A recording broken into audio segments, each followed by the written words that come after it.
श्री वल्लभाधीश की जय। श्री गुसाई जी परम दयाल की जय। श्याम सुंदर श्री यमुने महारानी की जय। श्री गिरिराज धरण की जय। श्री गोवर्धन नाथ की जय। श्री हरिराय महाप्रभु की जय। श्री गोपेश्वर जी महाराज की जय। चिंता संतान हंतारो यत्पादाम्बुजरे नव स्वीयानान्तान् निजाचार्यान् प्रणमामि मुहुर्मुहुः। यदनुग्रहतो जन्तु सर्वदुःखातिगो भवेत् तमहं सर्वदा वन्दे श्रीमद्वल्लभनन्दनम्। अज्ञानतिमिरान्धस्य ज्ञानाञ्जनशलाकया चक्षुरुन्मीलितं येन तस्मै श्रीगुरुवे नमः। नमामि हृदये शेषे लीलाक्षीराब्धिशायिनं लक्ष्मीसहस्रलीलाभिः सेव्यमानं कलानिधिं। चतुर्भिश्च चतुर्भिश्च चतुर्भिश्च त्रिभिस्तथा षड्भिर्विराजते योऽसौ पंचधा हृदये मम।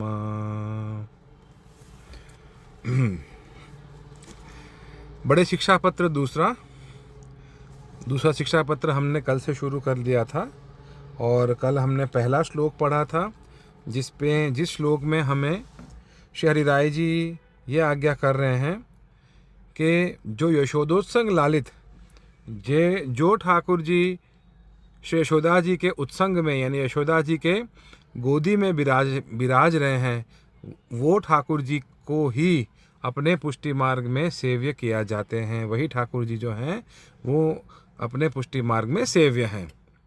और सारस्वत कल्प में जो ठाकुर जी प्रकट हुए थे और जो सारस्वत कल्प में जो व्रज भक्तन को आनंद देने के लिए जो व्रज में पधारे थे, यशोदा जी के उत्संग में विराजे थे, वही ठाकुर जी अपने पुष्टि मार्ग में सेव्य हैं। और ठाकुर जी का वर्णन भी बहुत सुंदर गोपेश्वर जी ने किया था।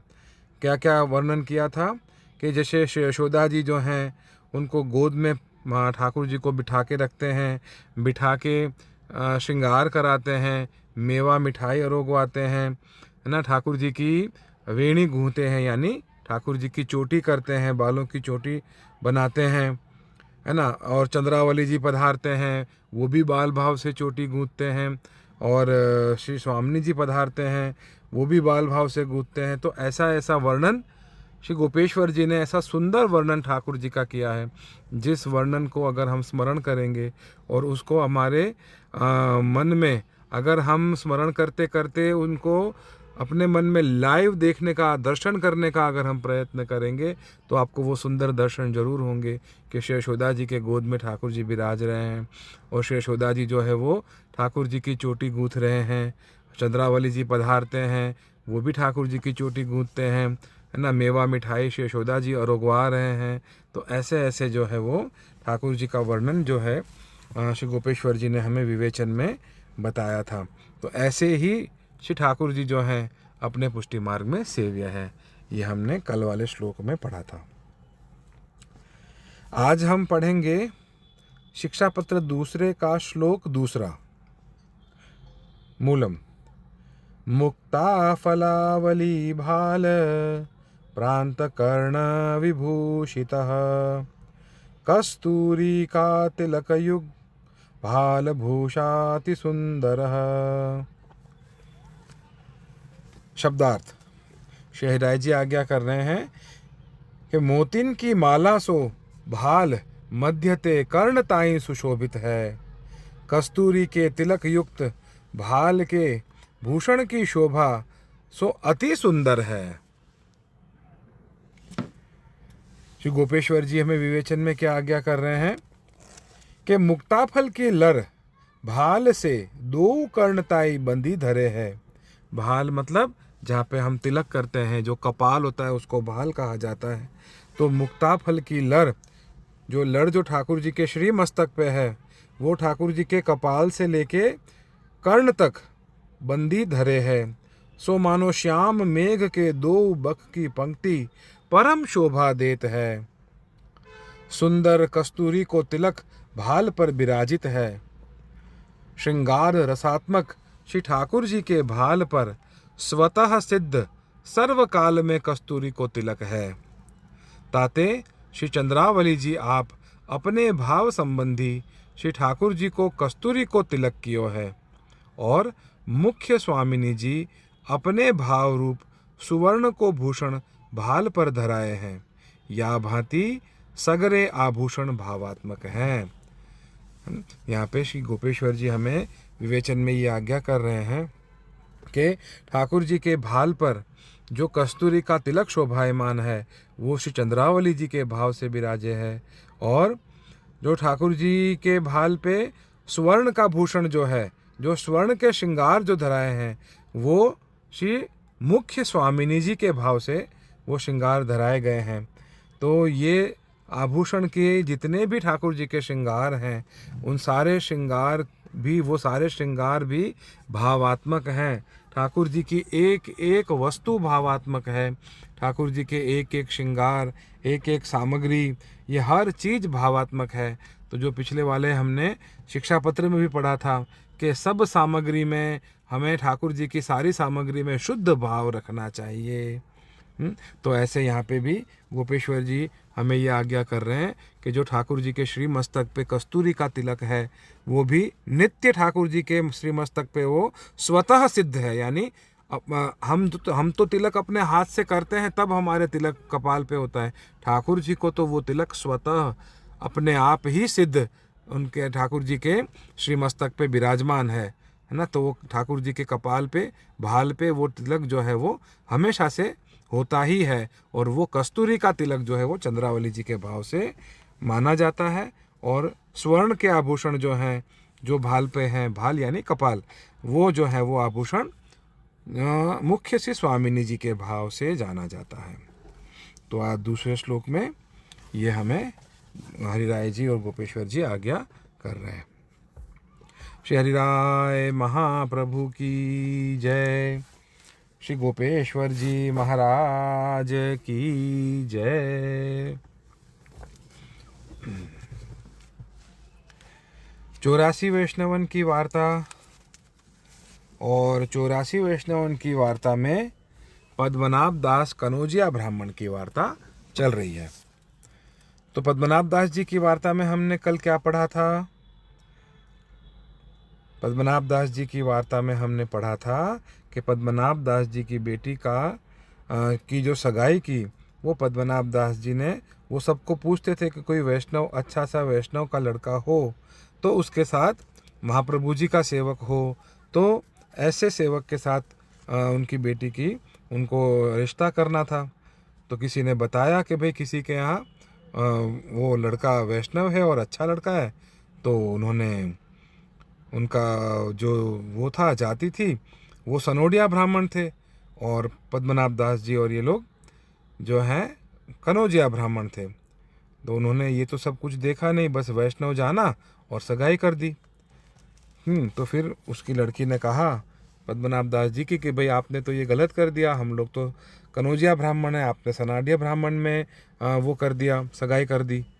तो पद्मनाभ दास जी ने कहा अब तो मैंने कर दिया, और वैष्णव का वचन जो है वो वापस फिरा नहीं जा सकता, और वैष्णव के घर में ही उन्होंने सगाई करी है। ऐसे ऐसे हमने पिछले वाले प्रसंग में पद्मनाभ दास जी के पढ़ा था। पद्मनाभ दास जी की अगला जो प्रसंग है, 5वां प्रसंग है। और एक क्षत्राणी पद्मनाभ दास के घर नित्य आवती। तब एक दिन तुलसा ने कहो, तुलसा कौन? पद्मनाभ दास जी की बेटी, लड़की। तुलसा ने कहो, जो क्षत्राणी, जो तू नित्य क्यों आवत है? तब वह क्षत्राणी ने कही, जो पद्मनाभ दास बड़े भगवदीय हैं और महापुरुष हैं, और मेरे संतति नाही होत है, ताते आवत हों। ताते तुम पद्मनाभ दास सो मेरी विनती करो। तब पद्मनाभ दास सो एक दिन तुलसा ने कहो, जो पद्मनाभ दास एक क्षत्राणी के संतति नाही होत है, ताके लिए तुम सो विनती करत हो। तब पद्मनाभ दास ने कहो, जो तुलसा जल लाओ। तब तुलसा ने जल लाए के आगे धर्यो। तब जल लेके अंगूठा को चरणोदक करी के पद्मनाभ दास ने वा क्षत्राणी को चरणोदक दियो और कहो, जो जा तेरे पुत्र होएगो, ताको तू मथुरा दास नाम धरियो, पाछे वाको पुत्र भयो। तो यहाँ पे पद्मनाभ दास जी जो एक भगवदीय वैष्णव हैं, उनका यहाँ पे चरित्र बताया गया है कि एक क्षत्राणी को जो है संतति नहीं थी और वो हर रोज़ वहाँ पे उनसे पूछने के लिए आती थी, लेकिन वो पूछ नहीं पाती थी। तो तुलसा ने, जो पद्मनाभ दास जी की बेटी हैं, उन्होंने उस क्षत्राणी से पूछा कि तू यहाँ पे हर रोज़ क्यों आती है। तो क्षत्राणी ने कहा कि भाई मेरे कोई संतति नहीं है, तो आप मेरी तरफ से पद्मनाभ दास से ये विनती करो कि मुझे कोई संतान हो जाए। तो पद्मनाभ दास जी ने जल लेके अंगूठा का चरणोदक उनको दिया और कहा कि जा तेरे पुत्र होएगा और उस पुत्र का नाम तू मथुरा दास रखना। तो ये वाला प्रसंग, 5वां प्रसंग आज हमने पद्मनाभ दास जी का पढ़ा। श्री वल्लभाधीश की जय। 84 वैष्णवन की जय। 252 वैष्णवन की वार्ता। श्री गुसाई जी परम दयाल की जय। 252 भगवदियन की जय। हाँ, तो 252 वैष्णवन की वार्ता में चित्त स्वामी की वार्ता चल रही थी और चित्त स्वामी की वार्ता में हमने कल क्या पढ़ा, बहुत सुंदर प्रसंग आया था कि जो राजा होता है, देशाधिपति होता है, वो जन्माष्टमी के दर्शन के लिए यहाँ पे आता है, गोकुल आता है, भेष बदल के आता है, तो उसको नवनीत प्रिया जी के और श्री गुसाई जी के दर्शन होते हैं। और ये वाला जो पलना का पद है वो चित्त स्वामी उस समय गा रहे होते हैं, प्रिय नवनीत पालने झूले श्री विठ्ठल नाथ झुलावे हो, है ना। तो ये वाला प्रसंग जो है हमने कल पढ़ा था। तो जो कल वाला जो प्रसंग था वो चित्त स्वामी की वार्ता का अंतिम प्रसंग था। आज जो है 252 वैष्णव की वार्ता में चतुर्भुज दास जी की वार्ता, कुंभन दास के जो बेटा हैं उनकी वार्ता आज से शुरू हो रही है। श्री गुसाई जी के सेवक चतुर्भुज दास कुंभन दास के बेटा। सो वह कुंभन दास जी श्रीनाथ जी के संग खेलते हते। सो एक दिन कुंभन दास को श्री गोवर्धन नाथ जी ने 4 भुजाधरी के दर्शन दिए। वाही दिन बेटा को जन्म भयो, जासु वा बेटा को नाम चतुर्भुज दास धर्यो। ये बात कुंभन दास जी की वार्ता में लिखी है। सो वे चतुर्भुज दास जी 11 दिन के भय, ताही समय कुंभन दास जी ने श्री गुसाई जी के पास ले जाए के नाम सुनवाए। और चतुर्भुज दास जब 41 दिन के भय, तब कुंभन दास जी ने श्री गुसाई जी के पास ले जाए निवेदन करवाए। वा दिन ते चतुर्भुज दास में श्रीनाथ जी ने इतनी सामर्थ्य धरी, जब इच्छा आवे तब मुग्ध बालक हो जाए और इच्छा आवे तो बोलवे चालवे सब अलौकिक बातें करवे लग जाए। जब कुंभन दास जी एकांत में बैठे, तब चतुर्भुज दास कुंभन दास सो भगवत वार्ता करें और पूछें और पद गावें, और जब लौकिक मनुष्य आए जाएं, तब चतुर्भुज दास मुग्ध बालक बन जाए। ऐसी सामर्थ्य श्रीनाथ जी ने चतुर्भुज दास में धरी दीनी। सो जब श्रीनाथ जी इच्छा करते, तब चतुर्भुज दास को साथ खेलवे को ले जाते और जैसी लीला के दर्शन करते, तैसे पद चतुर्भुज दास गावते। सो वे चतुर्भुज दास ऐसे भगवत कृपा पात्र हते। तो यहाँ पे पहले प्रसंग में चतुर्भुज दास जी के हमने क्या पढ़ा कि कुंभन दास जी जो जब उन्होंने श्रीनाथ जी के एक बार दर्शन करे, तो श्रीनाथ जी ने उनको कुंभन दास जी को चतुर्भुज स्वरूप में दर्शन दिए। और उसी दिन कुंभन दास जी के यहाँ बेटे का जन्म हुआ। तो कुंभन दास जी ने उस बेटे का नाम चतुर्भुज दास रख दिया था। ठीक है, ये उनका प्रसंग कुंभन दास जी का 84 वैष्णवों में आएगा, तब हम ये वाला प्रसंग भी पढ़ेंगे। तो जब चतुर्भुज दास जी का ये नाम रख दिया, और श्रीनाथ जी में चतुर्भुज दास जी ने ऐसी सामर्थ्य दी थी, ऐसी शक्ति दी थी उनको, कि कभी भी वो छोटे बालक हो जाते और कभी भी वो बड़े हो जाते। तो एकांत में तो चतुर्भुज दास जो हैं वो कुंभन दास जी के साथ भगवत वार्ता करते, सत्संग करते, पूछते, गाते, है ना, कीर्तनों के अलौकिक भाव करते। और जैसे ही कोई लौकिक आ जाता, कोई लोग आ जाते, वह वापस छोटे से बालक बन जाते।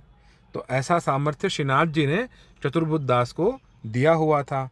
और वो नित्य चतुर्भुज दास जो है वो श्रीनाथ जी के साथ खेलते, और उनकी जैसी श्रीनाथ जी की लीला होती ऐसे ही पद चतुर्भुज दास नित्य हमेशा गाते और कीर्तन करते। तो ये वाला प्रसंग आज हमने चतुर्भुज दास जी का पढ़ा। 252 भगवदियन की जय। श्री गुसाई जी परम दयाल की जय।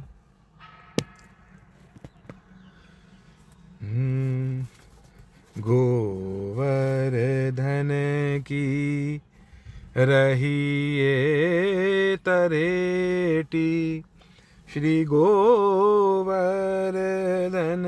की रहिए। नित्य प्रति मदन गोपाल लाल के, नित्य प्रति मदन गोपाल लाल के, चरण कमल चितलइए तरेटी, श्री गोवर्धन की रहिए। तन पुलकित ब्रज रज में लौटत, गोविंद कुंड में नहिए। रसिक प्रीतम हित चित की बातें, रसिक प्रीतम हित चित की बातें, श्री गिरिधारी जुसो कहिए तरेटी, श्री गोवर्धन की रहिए। गोवर्धन की रहिए तरेटी, श्री गोवर्धन की रहिए। मेरे तो तुम हो श्री वल्लभ स्वामी, मेरे अंतर की जानो अंतर्यामी, तुम सरिखो नहीं दीन दयाल, मो सरिखो नहीं कामी, रसिक कर जोड़ विनती करे चरण शीश नामी। एक पलक जो रहिए वृंदावन, एक पलक जो रहिए, जन्म जन्म के पाप कटत हैं, कृष्ण कृष्ण मुख कहिए वृंदावन, एक पलक जो रहिए। महाप्रसाद और जल यमुना को, तनक तनक भर लइए। सूरदास वैकुंठ मधुपुरी, सूरदास वैकुंठ मधुपुरी, भाग्य बिना कैसे पइए वृंदावन, एक पलक जो रहिए, एक पलक जो रहिए वृंदावन, एक पलक